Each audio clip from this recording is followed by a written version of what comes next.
भारताच्या महामहिम राष्ट्रपती द्रौपदी मुर्मू महोदया, महाराष्ट्राचे नूतन राज्यपाल महामहिम राधाकृष्णन जी, महाराष्ट्राचे लोकप्रिय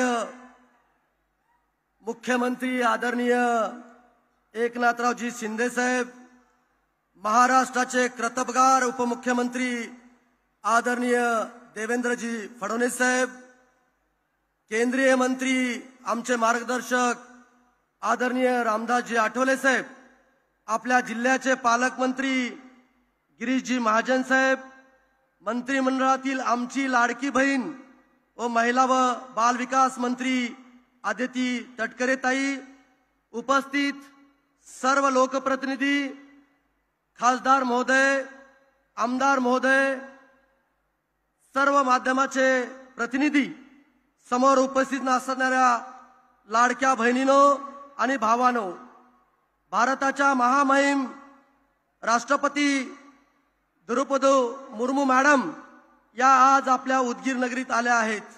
आपल्यासाठी हा भाग्याचा क्षण आहे. समोर बसलेल्या हजारो नारी शक्तीचं प्रतीक म्हणून आपण त्यांच्याकडे पाहतो. एका कवीच्या शब्दात सांगायचं झाल्यास, बिजली चमकती है तो आकाश बदल देती है, आंधी उठती है तो दिन रात बदल देती है, जब गरजती है नारी शक्ति तो इतिहास बदल देती है. इतिहास बदलण्याचं सामर्थ्य असणाऱ्या या नारी शक्तीचं प्रतीक असणाऱ्या महामहिम राष्ट्रपती द्रौपदी मुर्मू मॅडम यांच्या रूपानं उदगीर या आपल्या भूमीत राष्ट्रपतींचं झालेलं आगमन हे उदगीरच्या इतिहासातील सुवर्ण पान आहे. महामहिम राष्ट्रपति जी उदयगिरी बाबा और ख्वाजा सैयद सदरुद्दीन बादशाह की इस पावन बस्ती में आपका आना इतिहास में स्वर्ण का पन्ना है. या कार्यक्रमास उपस्थित असणारे महाराष्ट्राचे लाडके मुख्यमंत्री एकनाथ शिंदे साहेब यांचा कामाचा धडाका महाराष्ट्राने पाहिला आहे. 18 तास काम करणारे मुख्यमंत्री सतत जनसेवेसाठी कार्यरत असतात. महाराष्ट्राच्या विकासात अत्यंत महत्त्वाचे योगदान देणारे, कार्यक्षम व तडफदार नेतृत्व म्हणून ज्यांची ओळख आहे ते उपमुख्यमंत्री नामदार देवेंद्रजी फडणवीस साहेब यांचा अभ्यासू व कर्तबगार नेतृत्वाने कार्यक्षमतेचे उत्तम उदाहरण उभे केले आहे. विकासाचा वादा असणारे आमचे नेते माननीय अजितदादा पवार साहेब या कार्यक्रमाला येणार होते. त्यांची तब्येत थोडीशी खराब झाल्यामुळे त्या कार्यक्रमाला येऊ शकत नाहीत, पण त्या कार्यक्रमाला त्यांनी या ठिकाणी शुभेच्छा या ठिकाणी दिलेल्या आहेत. आणि म्हणून राष्ट्रपती महोदयांचं,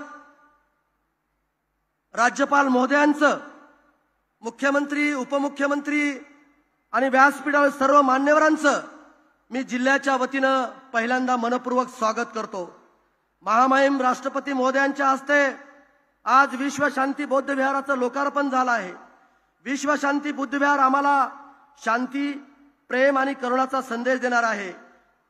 अतिदीप भव म्हणजे स्वयंप्रकाशित हो, हा भगवान गौतम बुद्धाने दिलेला संदेश संपूर्ण मानवजातीसाठी प्रेरणादायी आहे. जगाला युद्धाची नव्हे तर बुद्धाची गरज आहे हे साऱ्या विश्वाने मान्य केलं आहे. या पार्श्वभूमीवर जगाला शांतीचा संदेश देणारे तथागतांचं स्मारक केवळ उदगीरकरांसाठीच नव्हे तर येणाऱ्या प्रत्येकासाठी मार्गदर्शक प्रेरणा देणार आहे. सत्य अहिंसा हा भगवान गौतम बुद्धाच्या विचारावर आपल्याला चालावं लागणार आहे. उदयगिरी बाबा व ख्वाजा सैयद सदरुद्दीन बादशाह यांच्या स्पर्शाने पावन झालेल्या या भूमीला गौरवशाली परंपरा आहे. प्राचीन काळापासून या नगरीने सामाजिक ऐक्याचा आणि बंधुभावाचा आदर्श घालून दिला आहे. ख्वाजा सैयद सदरुद्दीन बादशाह दर्गा असेल की अन्य धार्मिक स्थळे, यातून दिला जाणारा एकात्मताचा संदेश हा येथील जनमानसाच्या ऐक्यासाठी बळ देणार आहे. माझ्या मायमावल्यांना आणि बंधूला मी सांगू इच्छितो की महायुती सरकारने सामान्य माणूस हाच केंद्रबिंदू मानून विकासाच्या अनेक योजना राबवल्या आहेत. संपूर्ण देशाचं लक्ष वेधून घेणारी मुख्यमंत्री माझी लाडकी बहीण योजना असेल की महिला सक्षमीकरणाच्या अन्य योजना, या सर्व योजना आमच्या माता भगिनीच्या आयुष्यात परिवर्तन घडवलेल्या आहेत. पुरोगामी महाराष्ट्रात महिलांच्या बाबतीत अत्यंत सकारात्मक असणाऱ्या या शासनाने माता भगिनीच्या जीवनात नवा प्रकाश त्या ठिकाणी आणलेला आहे। मित्रांनो, आज माननीय मुख्यमंत्री आणि देवेंद्र फडणवीस साहेब त्या ठिकाणी आहेत। हे दोन्ही आणि आमचे नेते अजितदादा पवार साहेब, हे तिन्ही नेते या महाराष्ट्रामध्ये काम करणारे नेते म्हणून या महाराष्ट्रामध्ये त्यांची ओळख त्या ठिकाणी निर्माण झालेली आहे।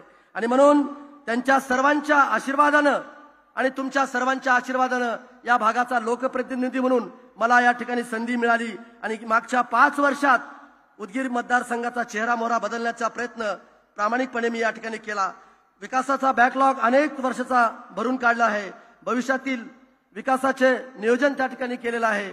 मुख्यमंत्री माझी लाडकी बहीण योजनेअंतर्गत उदगीर विधानसभा मतदारसंघात जवळजवळ 80,000 भगिनींना रक्षाबंधनाची भेट शासनाच्या वतीने देण्यात आली। या भगिनीच्या आर्थिक उन्नतीबरोबर त्यांच्या रक्षणासाठी आमचे सरकार कटिबद्ध आहे। माननीय राज्याचे लाडके मुख्यमंत्री एकनाथ शिंदे साहेब आणि दुसरे कर्तबगार उपमुख्यमंत्री देवेंद्र फडणवीस साहेब आणि मला मंत्रिपदाची संधी उपलब्ध करून देणारे आमचे नेते माननीय अजितदादा पवार साहेब यांच्या सहकार्यामुळेच मतदारसंघात हा विकास करता आला। उदगीरचा विकास आता जिल्ह्याच्या धर्तीवर झाला असून जिल्हा निर्मितीच्या प्रक्रियेत उदगीरला जिल्ह्याचा दर्जा द्यावा अशी आग्रही मागणी तुम्हा सर्वांच्या उपस्थितीमध्ये मी या सर्व नेतेकडे त्या ठिकाणी मी करतोय। तुम्हा सर्वांना माहिती आहे, आरोग्याच्या बाबतीमध्ये प्राथमिक गरजा आपण त्या ठिकाणी पूर्ण केल्यात, पण हे आमचं शहर लातूर शहराच्या नंतर मोठं शहर आहे आणि म्हणून इथं कर्नाटक तेलंगणाच्या बॉर्डरवरचं हे शहर आहे आणि म्हणून इथं एक मेडिकल कॉलेज झालं पाहिजे आणि एका मोठ्या उद्योगाची उभारणा त्या ठिकाणी झाली पाहिजे अशी या ठिकाणची जनतेची मागणी आहे। मला खात्री आहे राज्याचे मुख्यमंत्री आणि कर्तबगार उपमुख्यमंत्री हे सकारात्मक आहेत, दृष्टिकोन ठेवून आपल्याला हे मंजुरी देतील अशी आशा या ठिकाणी मी व्यक्त करतो। मित्रांनो, मी पाहतोय एक सर्वसामान्य कार्यकर्ता म्हणून मी मंत्रिमंडळामध्ये काम करतोय। मुख्यमंत्री रात्री 3-3 वाजेपर्यंत सर्वसामान्य माणसाचे प्रश्न त्या ठिकाणी सोडवतात आणि आदरणीय देवेंद्र फडणवीस साहेबाबद्दल बोलताना विद्वत्ता आणि लोकप्रियतेचा मिलाप असणारा नेता जर कोण असेल तर माननीय देवेंद्र फडणवीस साहेब त्या ठिकाणी आहेत।